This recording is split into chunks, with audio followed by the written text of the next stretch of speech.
द्रौपदी मुर्मू भारत की प्रथम नागरिक, रुला देने वाली आत्मकथा।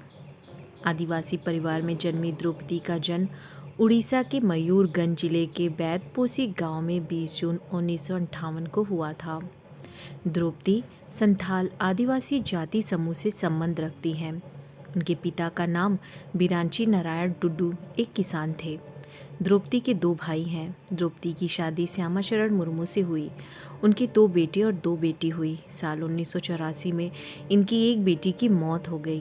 द्रौपदी का बचपन बेहद अभाव और गरीबी में बीता, लेकिन अपनी स्थिति को उन्होंने अपनी मेहनत के आड़े में नहीं आने दिया। बेटी को पढ़ाने के लिए द्रौपदी मुर्मू शिक्षक बन गई।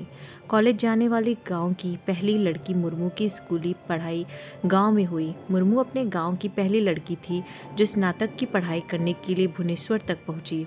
कॉलेज में पढ़ाई के दौरान उनकी मुलाकात श्यामचरण मुर्मू से हुई। दोनों की मुलाकात बड़ी दोस्ती हुई। दोस्ती प्यार में बदल गई।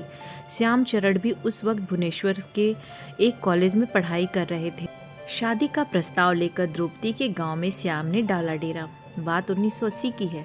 द्रौपदी और श्यामचरण दोनों एक दूसरे को पसंद करने लगे थे। दोनों एक साथ आगे का जीवन व्यतीत करना चाहते थे। परिवार की रजामंदी के लिए श्यामचरण विवाह का प्रस्ताव लेकर द्रौपदी के घर पहुंच गए। श्यामचरण कि कुछ रिश्तेदार द्रौपदी के गांव में ही रहते थे। ऐसे में अपनी बात रखने के लिए श्यामचरण को अपने चाचा और रिश्तेदारों को लेकर द्रौपदी के घर गए थे। तमाम कोशिशों के बावजूद द्रौपदी के पिता बिरंची नारायण टुडू ने इस रिश्ते को लेकर इनकार कर दिया। श्यामचरण भी पीछे हटने वाले नहीं थे। उन्होंने तय कर लिया था कि अगर वह शादी करेंगे तो द्रौपदी से ही करेंगे। द्रौपदी ने भी घर में साफ साफ कह दिया था कि वह श्यामचरण से ही शादी करेंगी। श्यामचरण ने 3 दिन तक द्रौपदी के गांव में ही डेरा डाल लिया।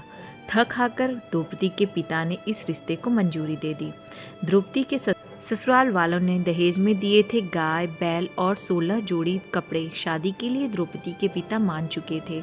अब श्यामचरण और द्रौपदी के घर वाले दहेज की बातचीत को लेकर बैठे। इसमें तय हुआ कि श्यामचरण के घर से द्रौपदी को 1 गाय, 1 बैल और 16 जोड़ी कपड़े दिए जाएंगे। दोनों के परिवार इस पर सहमति भी हो गई थी। दरअसल द्रौपदी जिस संथाल समुदाय से आती हैं, इसमें लड़की के घर वालों को लड़के की तरफ से दहेज दिया जाता है। कुछ दिन बाद श्याम से द्रौपदी का विवाह हो गया। बताया जाता है कि द्रौपदी और श्याम की शादी में लाल पीले देसी मुर्गे का भोज हुआ था। तब लगभग हर जगह शादी में यही बनता था। एक के बाद एक दर्द झेलना पड़ा।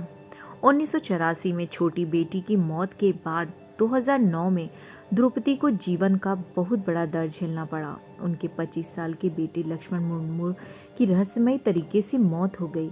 लक्ष्मण अपने चाचा चाची के साथ रहते थे। बताया जाता है कि लक्ष्मण शाम को अपने दोस्तों के साथ गए थे।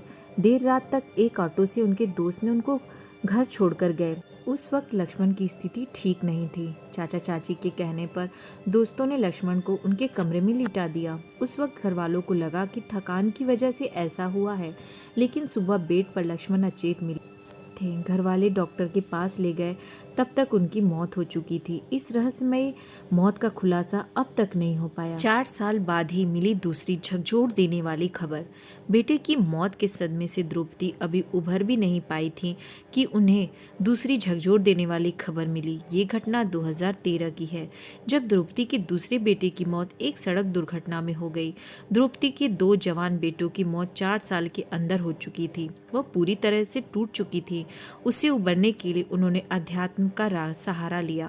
द्रौपदी राजस्थान के माउंट आबू स्थित ब्रह्म कुमारी संस्थान में जाने लगी।